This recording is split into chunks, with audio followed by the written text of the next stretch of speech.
In this video, I want to talk about rent to rent for serviced accommodation. So my name's Simon Zutshi. I'm the author of Property Magic, the Amazon #1 property bestseller. I'm the founder of the Property Investors Network. I've been investing in property since 1995, and since 2003, when I became financially independent, I've been teaching other people like you how to become successful investors. And serviced accommodation is a very popular strategy these days. So I want to talk to you a little bit about that and a quick and easy way you can step into this great cash flowing strategy. So let me explain a little bit about rent to rent first of all.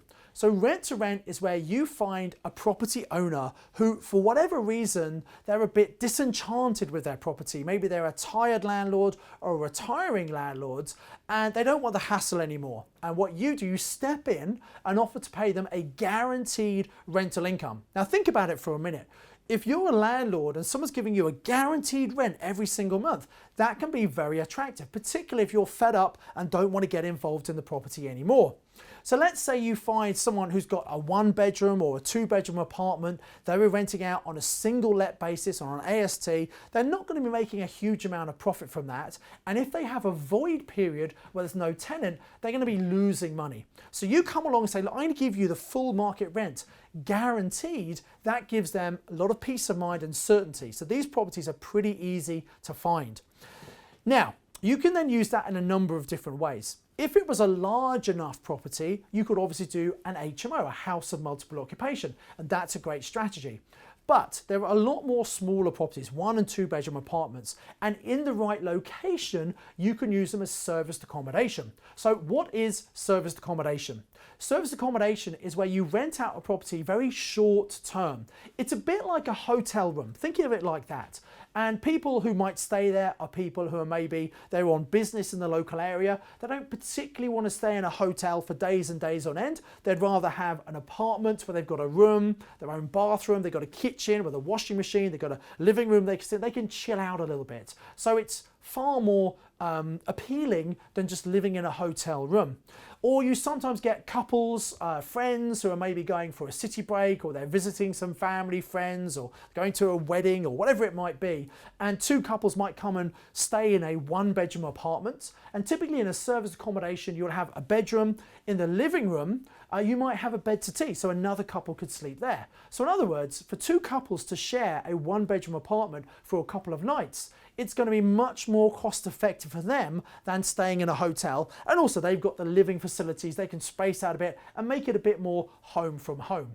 So it's a very popular strategy. Now, how do you find the tenants for these? Well, you can advertise on channels, on websites such as Airbnb and hotel.com, booking.com. These are places you can advertise the rooms. Bear in mind, you're not going to have the rooms available all the time, but because they're short-term let, the rent you get is much higher. You should aim for about a 70% occupation rate. That's a fairly good amount, and it should be making anywhere from 500 to a couple of £1,000, depending what it is and where it is. That's after all the bills. Now be aware, because it's serviced accommodation, the word serviced and customer service is very important. It's a bit like a hotel room. So the guests will expect for the sheets to be changed every couple of days. The property is going to be cleaned, so you need to provide a cleaner. You don't want to be doing this yourself. It's not a good use of your time. So you employ a couple of people part-time to change the sheets, to do the cleaning. You can get some virtual assistants to do all the admin for you. So you can systemize this, but bear in mind, it is a business. You've got to put some business processes in place.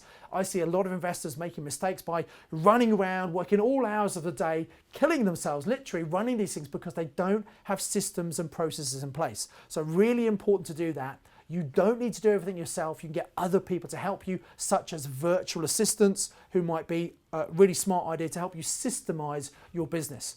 But having said that, the concept of taking a normal property, doing a rent to rent and doing serviced accommodation means you can make a very good cash flow and you can get it up and running very, very quickly. Now, a couple of things you should be aware of with serviced accommodation.